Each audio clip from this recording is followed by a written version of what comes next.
Welcome to the third unit in college algebra. This is Unit C.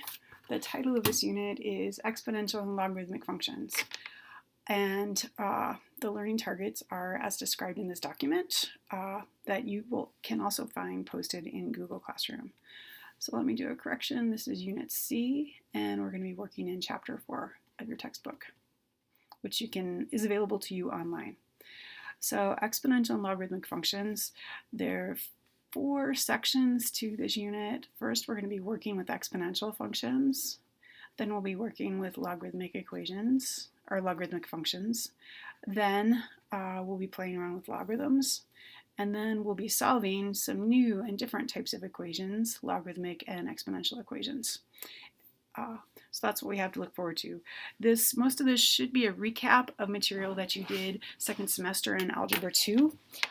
So hopefully there's some memories there in your brain that can get rewired, reignited fairly quickly here in this unit. So what you should have out right now is your interactive notebook. You should be taking notes. You should be thinking of questions to ask at the end of the video and then in class. Topic 4.1, which goes with section 4.1 in your textbook, is exponential functions and equations. So the goal for this section or this series of videos is for you to be able to graph exponential functions using transformations.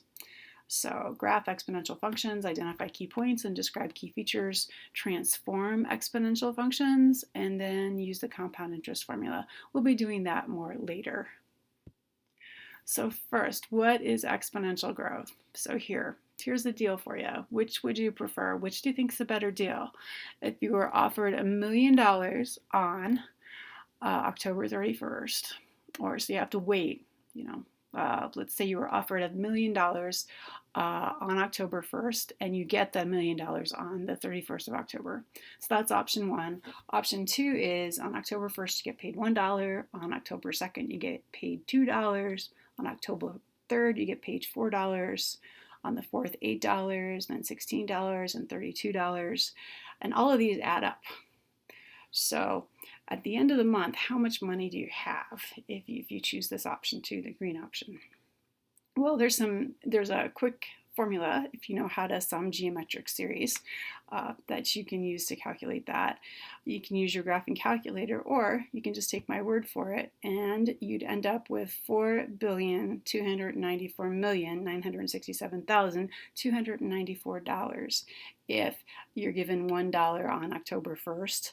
And then the amount doubles, the payment doubles every day through the 31st of October. You'd end up with over $4 billion. So man, that grew really, really fast. It's a lot faster than just getting $1 million on the 31st or getting like $1,000 a day in October. This is a much better deal. So this is an example of exponential growth. It starts out pretty small and then, wow, it grows. Really, it grows exponentially. So let's define different types of growth. So there are different types of mathematical growth. And one growth is called arithmetic growth. And this is also linear growth, but this is what it looks like. Here's a function that's growing arithmetically. G of x is equal to 2x. 0, 0, 1, 2, 2, 4, 3, 6, 4, 8, 5, 10, and 6, 12. So there's our numerical look at this data. So this function, now this function, how is it growing? Let's look at the pattern. Let's look at the gross pattern first. First, what this function is doing is is it getting bigger or is it getting smaller? So as x increases, g of x, it's increasing. How is g of x increasing? Well, whenever x goes up by 1, it looks like g of x is going up by 2. We add 2 each time. So there's this additive growth going on. Plus 2, plus 2, plus 2. Up 1, plus 2. Up 1, plus 2. This is arithmetic growth, and you probably have heard it described using another word in algebra, and that is linear growth. This is a linear function. It goes up the same amount each time by adding the same amount each time. So each time x goes up by 1, the same amount gets added. So here it's 2, and that 2 just happens to be the slope of this linear function. Now, there's a second type of growth in math called geometric growth, and it is what is shown numerically in this table. So in this table, you notice we go up by 1, up by 1, up by 1. We add 1 to our input each time. What's happening to our output as we add 1 to our input each time? Well, here we go from 1 to 2, then we go from 2 to 4, 4 to 8, and so on. So here we're multiplying by the same factor each time our input goes up by 1. So it's growing multiplicatively because the output gets multiplied by the same factor each time. This type of growth is called geometric growth, and it is characteristic of exponential functions. Exponential functions, the output gets multiplied by the same factor each time x goes up by 1. And this is the type of growth that we're going to be studying in the first part of this chapter, exponential growth and exponential or geometric growth, which is exemplified by exponential functions. The key thing to remember, the output gets multiplied by the same factor each time x increases by 1. And that factor is called the growth factor.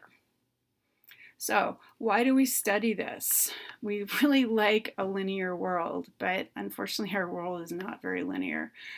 Lots of things grow exponentially. Graphically, here are some graphs of things that are growing exponentially. The population of the Earth versus years since 2000. So here on the x-axis we have years since 2000. On the y-axis, the population of Earth in billions. So 5 would be 2005 because that's 5 years since 2000. 10 would be 2010 because that is 10 years since 2000. So here's a population model that some people came up with, and they're predicting that this is how the population of the Earth is growing in years since 2000. So right now we're almost to 2020, and the population of the Earth is about 100 billion or so. They're predicting, by 2025, we might be almost up to about 300 billion people. This curve, whether you agree with the growth model or not, this is an example of something that grows exponentially. It's growing at an increasing rate. Another type of exponential function is a function that decays or decreases exponentially. So you divide by the same number each time x increases by 1. And this is used by scientists in many different applications. One is like dating fossils of these creatures that used to roam Colorado millions and billions of years ago. They date the fossils by studying the amount of carbon-14 is in the fossils, and the amount that's in the fossils enables the scientists to date the fossil. The same type of exponential decay is used to monitor for drug testing. Drugs, when you take them in your body, the amount of drug, it gets metabolized by your bloodstream, and then it decays. The amount just decays over time until it's back to practically it's not detectable. So that is another example of exponential decay. So there are many, many applications of exponential decay and exponential growth. It's important that you, as a person moving out into the world, understand things that decay exponentially as well as things that grow exponentially.